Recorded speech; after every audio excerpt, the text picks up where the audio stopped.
ዶክተሩ ሀንዬን ገንዘቡን ካላገኘሽ አባትሽን ይዘሽ እንድትወጪ ብሎ አስጠነቀቃት። አቶ መስፍን ወደ ልጆቹ ተመልሰዋል። አሰላሙ አለይኩም ወራህመቱላሂ ወበረካቱ። ሰላም ጤና ይስጥልኝ። ውድና የተከበራችሁ የቻናል ቤተሰቦች በመላው ዓለም ላይ የምትገኙ ውድ ኢትዮጵያውያን ኤርትራውያን ወገኖቼ ሰላም እንዴት ናችሁ? ሁላችሁም በያላችሁበት ሰላማችሁ ብዝት ትርፍርፍ ይበለኝ። አላህ ህዝነት በረከት አይለያችሁ እያልኩኝ ዛሬም በአዲስ ቪዲዮ ከች ብያለሁ ማለት ነው። ለቤቴ አዲስ የሆናችሁ ቤተሰቦች ሰብስክራይብ እና የደወል ምልክቷን በመጫን ቤተሰብ የተሆኑ ዘንድ ጋብዣችኋለሁ ማለት ነው። ነባር ቤተሰቦች ደግሞ ቪዲዮ ላይክ፣ ሸር እያደረጋችሁ እንድታበረታቱኝ ሁላችሁንም በአክብሮት ጋብዣለሁ ማለት ነው። እንግዲህ እንደዚህ ዘና ፈታ እያላችሁ ቪዲዮውን ራሱ ያዝናናል በራሱ በድምጽ ለቀዋለሁ፣ ግን አሁን ቪዲዮ ልስራበት ብዬ ነው ማለት ነው። ደስ የሚል ቪዲዮ ነው እና እንዴት ናችሁ? ደህና ናችሁ ወይ? ዛሬ በአዲስ ቪዲዮ ከች ብያለሁ ማለት ነው። ቪዲዮም ይዤላችሁ የመጣሁት ኖላዊ ክፍል 52 ነው ማለት ነው። እንግዲህ በኖላዊ ክፍል 52 ላይ ሀንዬ አባቷ ጋር ሁና እየተጠባበቀ ድፍት ብላ እንደተኛች እና አሴር ይመጣሉ ማለት ነው። እና አሴርም ሲመጡ አሴርና ተምቹ ግብት ሲሉ እንቅልፍ ወስዷታል፣ አትሰማም ማለት ነው። አሴርም እንግዲህ ወይ ሀንዬ እንዴት እንደምታሳዝናያት ይለዋል ማለት ነው። እንግዲህ ተምቹም እንግዲህ አንተ ደቅሳ ነው እንዴ? ደቅሳ ራሱ እንዴት እንደሚያምርባት ይላል ማለት ነው። አሴርም እንግዲህ ደግሞ በዚህም ትቀልዳለህ እንዴ እያለ ይለዋል ማለት ነው። እስኪ አንተ ፍረድ፣ አታምርም ይለዋል። ማማርማ ታምራለች፣ ያው ግን ቁጭ ብላ ስላደረች ነው ይላል ማለት ነው። አሲርም ተረድቷታል። እሷም እንግዲህ ሀንዬ እንደዛ እየተባባሉ ያለ ብድግ ትልና ሌሊቱን ሙሉ ሳልታይ ስጨነቅ አድሬ ገና ነው አሁን ነው የተኛሁት ትላችኋለች ማለት ነው። የወሰደኝ ስትል ምን አስጨነቀሽ ይላታል ማለት ነው። ሀኒቾ ምን አስጨነቀሽ ይላታል አሲር። እንዴት አልጨነቅ ዶክተሩ ማታ አንተ ከሄድክ በኋላ እኮ መጥቶ አሲር ምን እንዳለ ትለዋለች። ምን አለሽ ደግሞ ይላታል ማለት ነው። ዛሬ የመጨረሻ ቀን ነው ይዛችሁ መውጣት አለባችሁ አለኝ ትላለች። ወይኔ ታዲያ ምንድን ነው የምናደርገው ይላል ማለት ነው። አሲርም ሀንዬ ምን አማራጭ አለን ይዞ መውጣት ነው ትላለች። ተምቹ እንግዲህ እዚህ ላይ ነው በጣም የሚበሰጫጨው ማለት ነው። ክድዬን ፋዘር ሳይታከሙ ከዚህ ሆስፒታል መውጣት የለባቸውም፣ አይወጡም ይላል ማለት ነው። ሀንዬም ምን ማድረግ እንችላለን ተምቹ ትለዋለች ማለት ነው። የቻልነውን ሁሉ እናደርጋለን፣ ገንዘብ ቢሆን ከየትም ብለን ሰርቀንም ቢሆን እናመጣለን ሲል አሲርም አንተ የምን ስርቆት ነው የምታወራው ይለዋል። አሸፋፈን እባክህ ይለዋል ማለት ነው። እንሰርቃለን በቃ ምንድን ነው የምታካብደው ይለዋል ማለት ነው። አሲርን አንተ አትጃጃል ይላል አሲርም ማለት ነው። ተምቹ እንግዲህ አንተ ራስህ አትጃጃልብኝ እሷ ፊት ስለሆነ ነው ይላል ማለት ነው። እስኪ ምንድን ነው የምታውቀው? ተምቹም እሷ ፊት ስለሆነ ነው የምሸፍነው፣ ወደህ ሳይሆን በግድህ ትሰርቃለህ፣ ዝም በል እስኪ ይላል አሲርም ማለት ነው። ምንድን ነው የምታወራው ይለዋል ማለት ነው። ተምቹ ይለዋል ትሰምኛለሽ ሀና ይላል። ፋዘር ሳይታከሙ ከዚህ ሆስፒታል አይወጡም ይላል። ድንገት እንኳ ገንዘብ ባናገኝም አክመውት ነው የሚወጡት፣ ታክመው ነው የሚወጡት። ካላከሙ ግን ይህን ሆስፒታል አጋኘዋለሁ በሳት ይላል ማለት ነው። ይልና ትቷቸው ይወጣል። በቃ አንቺ አትጨነቂ ይላል አሲርም ማለት ነው ሀናንን እሺ ዶክተሩን ላናግረው ብላ ሀናንም ወደ ዶክተሩ ትሄዳለች ማለት ነው። የሰላም አባትም ድንገት ይመጣሉ። ድንገት ግብት ሲሉም ሰላምዬ እንዲ አባዬ በዚህ በጧት ከየት ተገኘ ትለዋለች ማለት ነው። ተቀመጥ ማለቱ አይቀድምም ይሏታል ማለት ነው። እንግዲህ ቁጭ ካሉ በኋላ አቶ መስፍንም ልጃቸው ሰላምን የነገርሽ ነገር እውነት ነው ይሏታል። ማመን አልቻልክም አባዬ ትላለች። ሀኒም ማነች ሰላምዬም ማለት ነው። በጣም ይላል አቶ መስፍንም ማለት ነው። እንዴት እንደዚህ ሊሆን ይችላል ይላታል ማለት ነው። እኛም ግራ ገብቶናል ትላለች ማለት ነው። ሰላምዬም ቆይ ግን እርግጠኛ ናችሁ ይላታል። አዎ ወረቀቱ እንደዛ ነው የሚለው ትለዋለች። ሰላምዬም ቆይ ግን አንተ እንዴት ነው መቀበል የከበደህ? እኛ ሀናንን ለረጅም ጊዜ ስለምናውቃት ነው እህታችን ብትሆን ብለን የተመኘ ነው። አንተ ግን ሀናንም እርግብንም እኩል ሰዓት ነው የምታውቃቸው። ለምንድን ነው ታዲያ የእርግብን ልጅነት አምኖ መቀበል ያቃተህ ትለዋለች ማለት ነው። የከበደህ ትለዋለች። አላውቅም ይላል አባትየውም ማለት ነው። ብቻ ስሜቴ ሀናን እንጂ እርግብን አልወደዳትም ይላል ማለት ነው።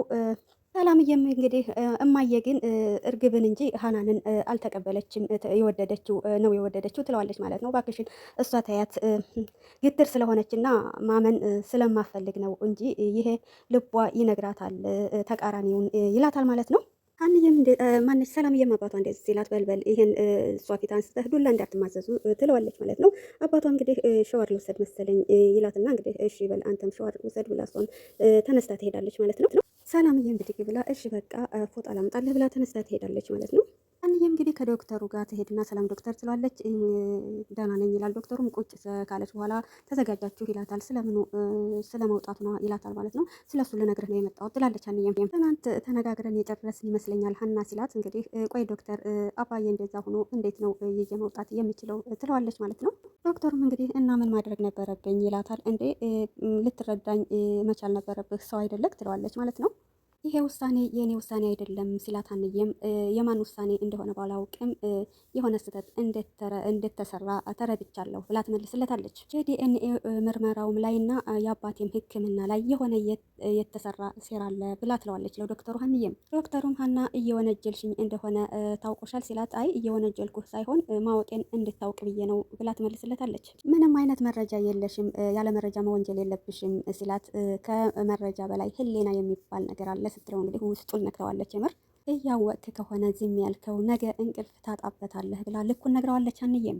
የእውነት ነው የምር ያውቃል፣ ግን እሱም ቸግሮት ነው። ቢሆንም ደግሞ ወይ ለመንግስት አካልም ቢሆን አመልክቶ ይህን ነገር ባጭሩ መቁረጥ ነው እንጂ ያለበት የሰው ህይወት የራሱን ቤተሰብ አድናለሁ ብሎ በዚህ ልክ መጉዳት የለበትም ብዬ አምናለሁ። ዶክተሩም እንግዲህ ሀንዬም ዶክተሩ ሲመናጨቅባት ሲመጻደቅባት በዜሮ ማለት ነው እንግዲህ ከሰው የበለጠ ፈጣሪ አለ ትለዋለች ማለት ነው። እንግዲህ እውነት ነው፣ ከሰው የበለጠ ፈጣሪ ነው ሁሉን ነገር ማመቻቸት የሚችለውና እውነት ብላለች ማለት ነው።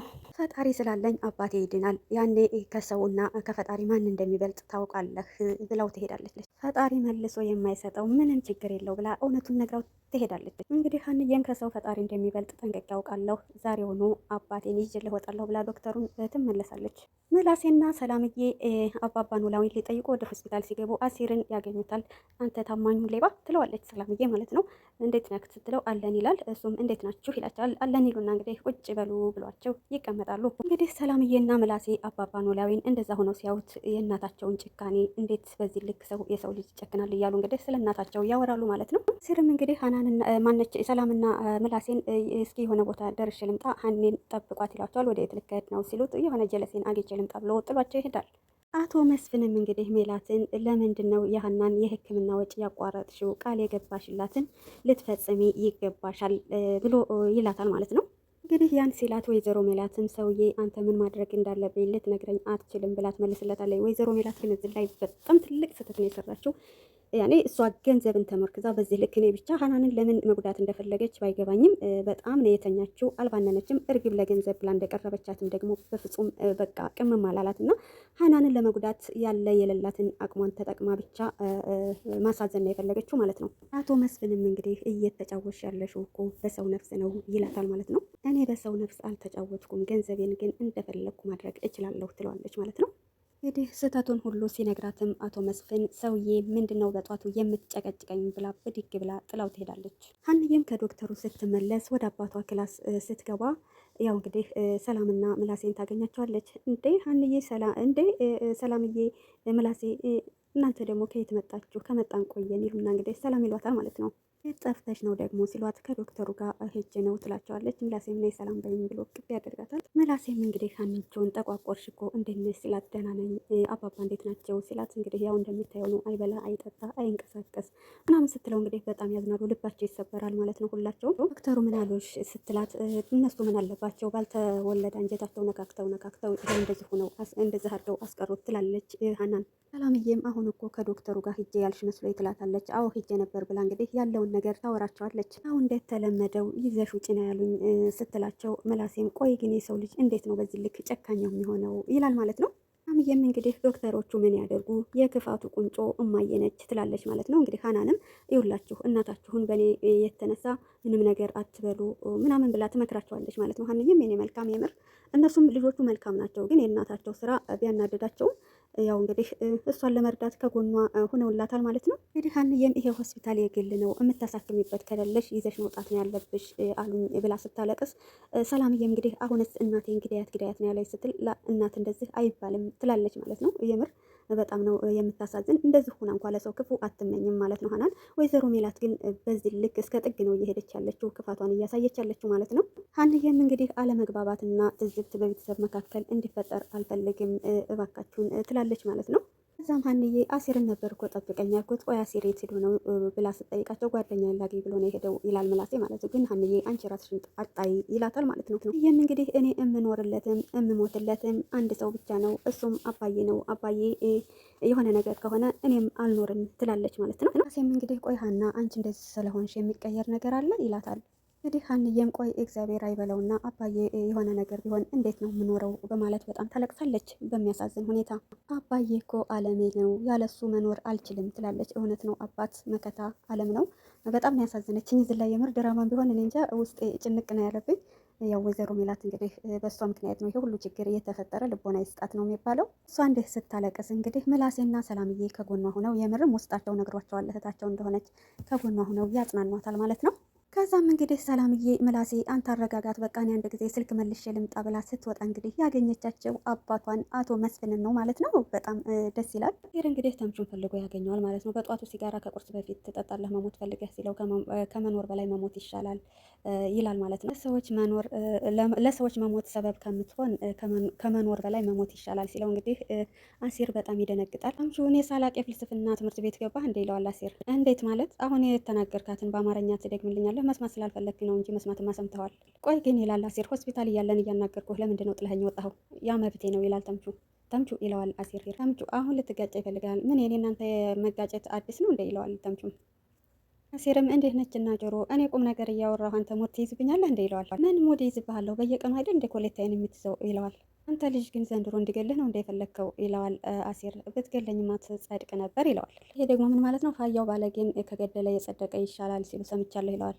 ሆንከውን ንገረኝ ሲለው እንግዲህ አሲር አልናገርም ይላል ተምቹ። ንገረኝ ካልነገርከኝ አልለቅህም ሲለው እንግዲህ ግፍትር አድርጎ ተምቹ አሲርን ይጥለዋል። እንግዲህ አሲርን እኔ ትልቅ ኃጢአት ሰርቻለሁ እና እሱን ለማስተካከል ነው የሚሄደው ይለዋል። ስለምን ኃጢአት ነው የምታወራው ሲለው እንግዲህ ተመቼም አይገባህም በኪድዬ እንዳትከተለኝ በቃ ይለውና ጥሎት ይሄዳል። አሲርም ያመዋል እንደ ይላል። ሳምዬም እንግዲህ አባቷ ሆስፒታል ሲመጣ አባዬ መሆንሃል ድንገት ደውለህ እኮ አስደነገጥከኝ እኮ ትለዋለች። እንዴ ሆስፒታል መምጣት ያስደነግጣል እንደ ይሏታል አቶ መስፍን። ትላለች ሰላምዬም ያመመህ እኮ መስሎኝ ነው ትለዋለች አባቷን። እንደ ልጅ አስቢ እንጂ ይላል አባትም። እና አሁን እንደ ምንድን ነው ያሰብኩት ስትለው እንደ አሮጊት እናት ነው። አባዬ ደግሞ ብላ ቅፍ ታደርገዋል። ይልቅ ለምን መጣ ስትለው ሀናን ፈልጌ ነው ይላታል። ሀናን ፈልጌ ማለት ሀናን አታውቂያትም? ውይ አባዬ ለምን ልቤን ትሰቅለዋለህ? ልሽ ሰላምዬ እናትሽ የሰራችውን ስህተት እኔ ማረም እፈልጋለሁ ይላታል አቶ መስፍን። ማለት ትላለች ደንገጥ በማለት ሰላም። ከዛሬ ድረስ ነገሮችን እየሰማሁ ዝም ያልኩት ቸግሮኝ ወይም ገንዘብ አጥቼ ሳይሆን ወይም ደግሞ ስስታም ሁኜ ሳይሆን፣ ሰላምዬም እንደ አባዬ ቆይ ዛሬ መሆንሃል ነገር ማሽከርከር ቆይ ከማን ተማርክ ትለዋለች። እንጂ ደግሞ ነገሩ በቀጥታ ካልተነገረች ልትፈነጅ ነው አይደለም የሚመስልሽ ይሏታል ሰላምዬ። አሁን በል ነገሩን በቀጥታ ንገረኝ ትላለች ሰላም። ከእናትሽ ጋር ይሻክራል ብዬ ፈርቼ ነው እንጂ እስከዛሬም ግን ነገሮችን ሁሉንም መሸፈን አቅቶኝ አይደለም። የሕክምናውን ወጪ ከዚህም በኋላ ልሸፍን ቃል እገባለሁ ይላል ማለት ነው። ከዚህ በኋላ ሜላት ለልጆቿ ግፍ ማስቀመጥ እንዲኖር ስለማልፈልግ ከዚህም በኋላ የሀናን አባት ወጪ እኔ ነኝ የምሸፍነው ሲላት ሰላምዬ በደስታ በጣም ትዋጣለች። ከዛም ሰላምዬ በጣም ደስ ይላታል ማለት ነው። እንግዲህ ሁሉንም ወጪ እንደሸፈነ ሲነግራት እየሮጠች ሄዳ እንግዲህ እናንተ ምላሴና ሀኑን ትነግራቸዋለች ማለት ነው። አቶ መስፍንም ወደ ዶክተሩ ቢሮ ሂደው ሁሉንም ነገር አስፈላጊውን ነገር ይፈጽማሉ ማለት ነው። እንግዲህ ዶክተሩን ካገኘው በኋላ አቶ መስፍን በሰው ሕይወት ላይ በዚህ ልክ መጫወት እንደሌለባቸው ሁሉ ለዶክተሩ ሁሉን ነገር ይነግረዋል ማለት ነው። ከዚያም ከነገረው በኋላ እንግዲህ የሕክምናውን ወጪ እንደሚሸፍን ይነግረዋል ማለት ነው። ዶክተሩም እንግዲህ ሕክምናውን ልሸፍን ነው ሲለው ወይዘሮ ሜላት ይሄን የምትፈልግ አይመስለኝም ይላል። አቶ መስፍንም እንግዲህ የሰጠው ምላሽ እኔ መስፍን ነኝ እሷ ሜላት ናት ይለዋል ማለት ነው። እናም ባልና ሚስት አንድ ቢሆኑም የሁሉም ፍላጎት ይለያያል ብሎ ይመልስለታል። ሰላምዬም እያለከለከች እንግዲህ ወደ ሀናን ትመጣለች ማለት ነው። ወደ አባባ ኖላዊ ወደ ተኙበት ክላስ እንግዲህ ምላሴና ሀኒ አይዞሽ ይደናል እየተባባሉ ያለ ደስ የሚል ዜና ይዤላችሁ መጣሁ ትላቸዋለች ማለት ነው። ሲጨቃጨቁ እንግዲህ ሀንዬ እንዴ ምን እየሆናችሁ ነው? አሁን ይዘሽ የመጣሽውን ዜና ትናገሪያለሽ አትናገሪም? ትላታለች ሰላምዬን። እስኪ ገምቱ ትላለች ሰላምዬም። ካሴም ወይኔ ሰላም ግን አንቺ ሰው ነገሩን ሲያንዛዛ እንደማትሆን እንጂ አንቺ ለምንድን ነው የሰው የማትረጂው? ይላታል። ሀንዬ ምላሴ የተናገረው እኮ ትክክል ነው። ለምን ያመጣሽውን ዜና በቀጥታው አትነግሪንም? ትላታለች። አባዬ ነበር የደወለልኝ ትላለች ሰላምዬም። እና ጋሼ መጡ እንዴ? ትላለች ሀኒም። አባዬ አዎ አባዬ መጥቶ ነበር ይላል ምላሴ። ጋሼ አባዬን ለመጠየቅ ነው አይደል የመጡት? አስቸገርኳቸው። ሊጠይቅ አይደለም ትላታለች። አሟቸው ነው እንዴ? አሟቸውም አይደለም ወይ እኔ ለራስ ማን ነው ምላሴ? ወይ እኔ ለራሴ ደውዬ እጠይቀዋለሁ ይላል። ሰላምዬም በቃ በቃ ምላሴ እንዳትደውል፣ ይሄን ያክል ካጓጓችሁ ይበቃችኋል፣ እነግራችኋለሁ ትላቸዋለች። አባዬ የመጣው የሀናን አባት ወጪ ሸፍኖ ለመሄድ ነው ስትል እንግዲህ በጣም ይደነግጣሉ። ምን ይላል ምላሴ ማለት ነው። ሀንዬም በጣም በቃ ፈጣሪዋን ታመሰግናለች ማለት ነው። ፈጣሪ እኮ ጥሎ አይጥለኝም፣ ገምቼ ነበር ፈጣሪ ጥሎ እንደማይጥለኝ እያለች እንግዲህ ወደ ፈጣሪዋ ምስጋናዋን ታቀርባለች። ሰላምዬና ምላሴ እማዬ ያንቺ መልካምነት ባይገባትም እኛ ግን ከጎንሽ ነን ይሏታል ማለት ነው። ደግሞ እህታችን ነሽ፣ ሁሌም ካንቺ አንለይሽም ብለው በጣም ያስደስቷታል። የምር እንደው ልጆቹን መልካም አባታቸውን መልካም። ወይዘሮ ሜላት ብቻ ልቦና ይስጣት፣ በዝልክ የሄደችበት ርቀት በጣም ያሳዝናል። በመቀጠል እንግዲህ ዶክተሩ ደግሞ ወደ ወይዘሮ ሜላት ደውሎ አቶ መስፍን የሕክምናውን ወጪ እንደሸፈነው ልንገርሽ ብዬ ነው ብሎ ይነግራታል። እሷም እንግዲህ ይሄን በሚላት ሰዓት እንዴት ይሄ ሊሆን ይችላል? የማይሆን ነገር ነው ትላለች ማለት ነው። አይ እንግዲህ ሁሉንም ነገር ተስተካክሏል ሆኗልም ይላታል ማለት ነው። እኔ ልንገርሽ ብዬ ነው ይላታል ማለት ነው። እሷም እንግዲህ አይ ይሄ መሆን የለበትም እንዳታክም አንተ ሕክምና መስጠት የለብህም ስትለው እንግዲህ ዶክተሩም እናንተ ሀብታሞች በገንዘብ ሁሉንም ነገር መግዛት የምትችሉ ነው እንደ የሚመስላችሁ እያለ ብቻውን ሲነጋገር ነበር ማለት ነው። ብቻ በጣም ይከብዳል። ወይዘሮ ሜላት የምትወስነው ውሳኔ በጣም የሚያስጠላ ነው። በዚህ ልክ እኔ እንጃ በሀናን ብቻ ሳይሆን ሌላም በቃ ቂም ያለባት ነው የምትመስለኝ ማለት ነው። እስኪ እናንተም ያላችሁን ሀሳብ አስተያየት ኮሜንት አስቀምጡ ማለት ነው። ውድና የተከበራችሁ የቻናል ቤተሰቦች ለዛሬ እዚህ ላይ አቆማለሁ ማለት ነው። እናንተም ያላችሁን ሀሳብ አስተያየት በኮሜንት እያስቀመጣችሁ አበረታቱኝ። በሌላ ቪዲዮ እስከምንገናኝ ሁላችሁም በዓለም ዳርቻ በያላችሁበት ሰላማችሁ ብዝት ትርፍርፍ ይበልልኝ። ሰላም ለሀገራችን ኢትዮጵያ ይሁን፣ ሰላም ለሕዝቦቿ ይሁን።